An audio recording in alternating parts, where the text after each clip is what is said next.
Hello दोस्तों, तो स्वागत है आपका एक बार फिर से आपके अपने यूट्यूब चैनल यूथ एजुकेशन में।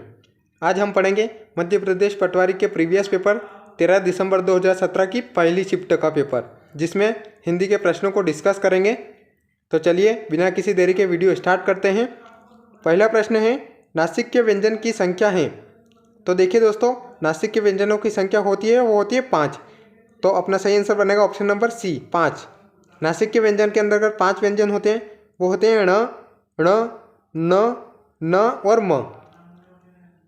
अगला प्रश्न, स्वरों तथा व्यंजनों के बीच का उच्चारण होता है। पहला ऑप्शन दे रखा है इसने सरल व्यंजन। तो देखिए दोस्तों, सरल व्यंजन नाम का कोई भी व्यंजन नहीं होता है, तो ये तो गलत है। अगला ऑप्शन दे रखा है इसने अंतस्थ व्यंजन। अंतस्थ व्यंजन वे व्यंजन होते हैं जो स्वरों तथा व्यंजनों के बीच आते हैं, उन वर्णों को अंतस्थ व्यंजन कहते हैं। तो यही अपना सही आंसर बन जाएगा ऑप्शन नंबर बी।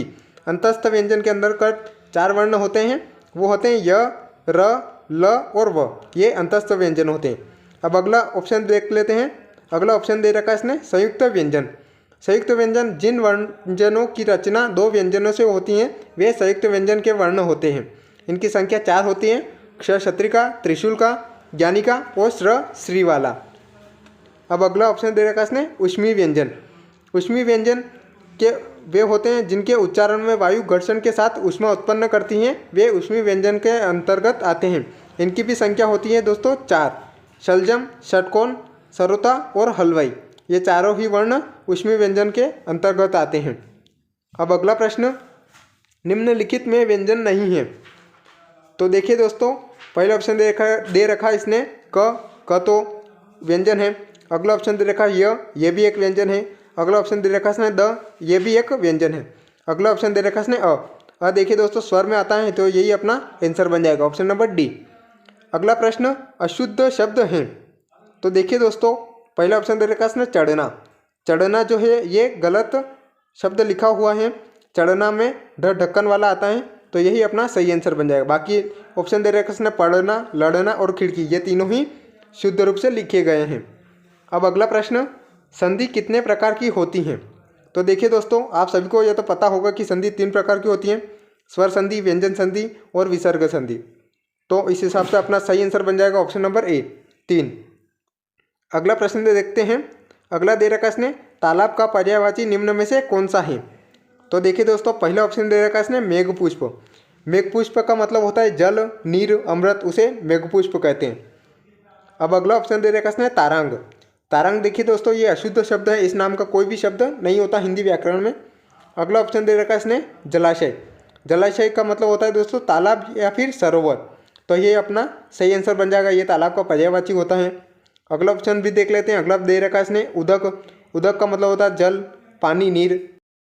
अगला प्रश्न है, साहित्य रचना से संबंध के लिए निम्न में से कौन सा एक शब्द होता है।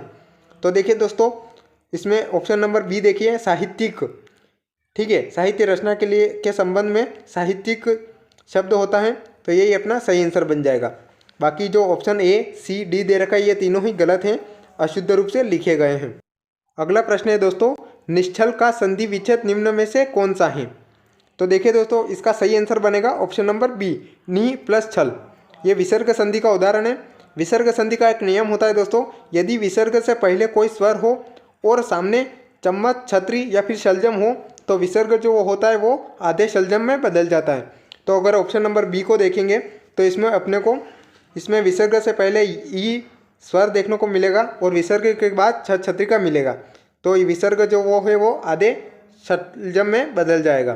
तो इस हिसाब से अपना सही आंसर बन जाएगा ऑप्शन नंबर बी, नी प्लस छल।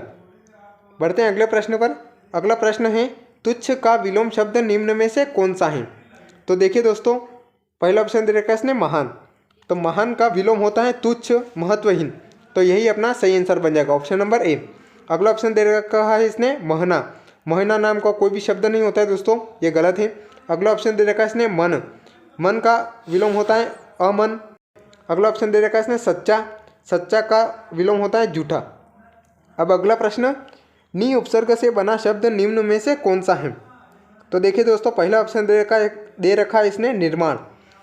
निर्माण का मतलब होता है दोस्तों रचना, इसमें कोई भी उपसर्ग नहीं लगा हुआ है। अगला ऑप्शन दे रखा है इसने निकृष्ट। निकृष्ट का मतलब होता है दोस्तों नीच या फिर अधम, और इसमें उपसर्ग नी आपको देखने को मिल जाएगा। तो यही अपना सही आंसर है, ऑप्शन नंबर बी। अगले ऑप्शन भी देख लेते हैं। अगला ऑप्शन दे रखा है इसने निर्बुद्धि। निर्बुद्धि जो है वो है, उसका मतलब होता है दोस्तों मूर्ख या फिर बेवकूफ़, उसे निर्बुद्धि कहते हैं। अगला ऑप्शन दे रखा है इसने निर्मम। निर्मम का मतलब होता है दोस्तों ममता रहित, यानी कि जिसमें ममता नहीं होती, या फिर निष्ठुर, उसे निर्मम कहते हैं। अगला प्रश्न है घनश्याम शब्दों में निम्न में से कौन सा समास है। तो देखिए दोस्तों, पहला ऑप्शन दे रखा है इसने बहुव्रीहि समास। बहुव्रीहि समास में आपको पता होगा दोस्तों कि दोनों पद प्रधान न होकर एक तीसरे पद की ओर संकेत करते हैं। जैसे हो गया चतुर्मुख, चार हैं मुख, जिसके अर्थात ब्रह्मा की ओर संकेत किया गया है इसमें। अगला ऑप्शन दे रखा है इसने कर्मधारय समास। कर्मधारय समास में दोस्तों कारक शब्द होते हैं जो के समान। तो इसमें घनश्याम का अगर हम समास विग्रह करेंगे तो वो बनेगा काले हैं जो बादल। तो देखिए दोस्तों, यही अपना सही आंसर बन जाएगा। कर्मधारय समास का ही उदाहरण है घनश्याम। अगला ऑप्शन देख लेते हैं। अगला ऑप्शन दे रखा है इसने द्विगु समास। द्विगु समास में दोस्तों हमेशा संख्यावाची शब्द आते हैं, जैसे हो गया सप्ताह, 7 दिनों का समूह। अगला ऑप्शन देख रखा है इसने तत्पुरुष समास। तत्पुरुष समास में आपको पता होगा दोस्तों कारक शब्द का, की, के, में, पर, के लिए जैसे आते हैं। जैसे हो गया देश से निकाला, देश निकाला, यह तत्पुरुष समास का उदाहरण है। अगला प्रश्न, जहर उगलना मुहावरे का अर्थ निम्न में से कौन सा है। सबसे पहले मुहावरे की परिभाषा देख लेते हैं दोस्तों। वो होती है वे वाक्यांश जो अपने अर्थ को छोड़कर एक विशेष अर्थ देते हैं, उन्हें मुहावरा या फिर वाग्धारा कहते हैं। इसने मुहावरा पूछा है कि जहर उगलना मुहावरे का अर्थ कौन सा होता है। तो देखिए दोस्तों, इसका अर्थ होता है अपमानजनक बातें कहना। तो यही अपना सही आंसर बन जाएगा, ऑप्शन नंबर सी। अगला प्रश्न है पंडित का शुद्ध रूप निम्न में से कौन सा होगा। तो देखिए दोस्तों, पंडित, इसने पंडित लिखा पूछा है, तो इसका सही आंसर बन जाएगा ऑप्शन नंबर सी, पंडित। अब अगला प्रश्न, करुण रस का स्थायी भाव इनमें से कौन सा है। ऑप्शन दे रखा है इसने पहला उत्साह।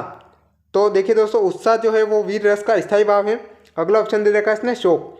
शोक जो है वो करुण रस का स्थायी भाव है। तो यही अपना सही आंसर बन जाएगा। अगला ऑप्शन दे रखा है इसने रति। रति जो है वो श्रृंगार रस का स्थायी भाव है। अगला ऑप्शन दे रखा है इसने जुगुत्सा। जुगुत्सा वो विभत्स रस का स्थायी भाव है। अब अगला प्रश्न, पाई के नहीं है अब वे हैं लाल के पाई में कौन सा अलंकार है। सही विकल्प चुनिए। तो देखिए दोस्तों, इसमें जो अलंकार बनेगा वो बनेगा यमक अलंकार। यमक अलंकार की परिभाषा होती है जब एक शब्द दो या दो से अधिक बार आए और हमेशा हर बार उसका अर्थ जो है वो अलग अलग निकले, वहाँ पर यमक अलंकार होता है। अब कविता में चलते हैं। कविता में देखेंगे अपन पाई और पाई को, तो दोनों ही अलग अलग अर्थ निकलेगा। पहले पाई का प्राप्त होना निकलेगा और दूसरे पाई जो दे रखा उसका मतलब होता है दूसरे। ठीक है। अब अगला प्रश्न, नीचे दिए गए वाक्य में दिनकर शब्द के लिए सही विलोम शब्द चुनकर रिक्त स्थान की पूर्ति कीजिए। सुबह दिनकर दिखाई देता है और रात में। तो देखिए दोस्तों, दिनकर का इसने विलोम पूछा है, तो ऑप्शन देखते हैं। पहला ऑप्शन दे रखा है इसने प्रभाकर। प्रभाकर का मतलब होता है दोस्तों सूर्य। तो ये तो नहीं होगा, क्योंकि दिनकर का जो पर्यायवाची होता है वो भी होता है सूर्य, और इसने सूर्य का पर्याय मतलब यानी कि विलोम पूछा है। तो सूर्य का विलोम तो कुछ और ही बनेगा। अगला ऑप्शन देख लेते हैं। अगला दे रखा है निशाकर। निशाकर का जो मतलब होता है वो होता है चंद्रमा। तो यही अपना सही आंसर बन जाएगा, क्योंकि सूर्य का पर्यायवाची चंद्रमा हो सकता है। अगले ऑप्शन भी देख लेते हैं। अगला ऑप्शन दे रखा है दिवाकर। दिवाकर का मतलब भी होता है दोस्तों सूर्य। और अगला ऑप्शन दे रखा है दिनेश। दिनेश का भी मतलब होता है दिवाकर या फिर सूर्य। अब अगला प्रश्न, पित्राज्ञा शब्द में कौन सी संधि है। तो देखिए दोस्तों, इसमें यण संधि आपको देखने को मिल जाएगी। यही अपना सही आंसर है, ऑप्शन नंबर सी। यण संधि का एक नियम होता है दोस्तों, ई या ई के बाद कोई असमान स्वर हो तो वो य में बदल जाता है, और ऊ के बाद कोई असमान स्वर हो तो वो व में बदल जाता है, और अगर ऋषि के बाद कोई असमान स्वर हो तो वो र में बदल जाएगा। तो अगर अपन इसका संधि विच्छेद करेंगे तो यहाँ पर पित्र प्लस आज्ञा बनेगा, तो इसमें र आ जाएगा। पित्र में नीचे त के नीचे आपको ऋषि देखने को मिल जाएगा, और आगे असमान स्वर अ मिल जाएगा, और पित्र जो वो बनेगा वो पित्राज्ञा यानी कि र में बदल जाएगा। अब अगला प्रश्न, उपयुक्त उपसर्ग युक्त शब्द नहीं है। पहला ऑप्शन दे रखा है इसने पुनर्जन्म। पुनर्जन्म शब्द में उपसर्ग आपको देखने को मिल जाएगा पुनर, ठीक है, तो इसमें उपसर्ग हैं। अगला ऑप्शन दे रखा है इसने चिरंजीवी, चिरंजीवी में भी आपको उपसर्ग देखने को मिल जाएगा चीर। अगला ऑप्शन दे रखा है इसने दीर्घायु, दीर्घायु में भी आपको उपसर्ग देखने को मिल जाएगा दीर्घ। अगला ऑप्शन दे रखा है इसने प्रसारित, प्रसारित में कोई भी उपसर्ग नहीं है दोस्तों। प्रसारित एक अपने आप में एक प्रॉपर शब्द है जिसका अर्थ होता है फैलाया हुआ, उसे प्रसारित कहते हैं। तो यही अपना सही आंसर बन जाएगा। इसने पूछा है उपसर्ग युक्त शब्द नहीं है। बढ़ते हैं अगले प्रश्न पर। अगला प्रश्न है कौन सा मुहावरा किसी का काम निपटा देने का भाव को प्रकट करता है। तो इसका सही आंसर बन जाएगा दोस्तों ऑप्शन नंबर ए, चलता करना। किसी का काम निपटा देना, ये भाव जो है वो चलता करना मुहावरा प्रकट करता है। यही अपना सही आंसर बन जाएगा ऑप्शन नंबर ए। अब अगला प्रश्न, सीताराम का समास विग्रह बताइए। तो देखिए दोस्तों, सीताराम का अगर हम समास विग्रह करेंगे तो वो बनेगा सीता और राम। और आपको पता ही है दोस्तों, और जो है वो द्वंद्व समास में आता है, तो ये द्वंद्व समास का उदाहरण है। और अपना सही आंसर बन जाएगा सीता और राम, ऑप्शन नंबर ए। तो ठीक है दोस्तों, आज का वीडियो यहीं पर समाप्त होता है। अगर वीडियो अच्छी लगे तो लाइक करें, कमेंट्स करें और अपने फ्रेंड्स के साथ शेयर भी करें। मिलते हैं अगले वीडियो में, तब तक के लिए जय हिंद, जय भारत।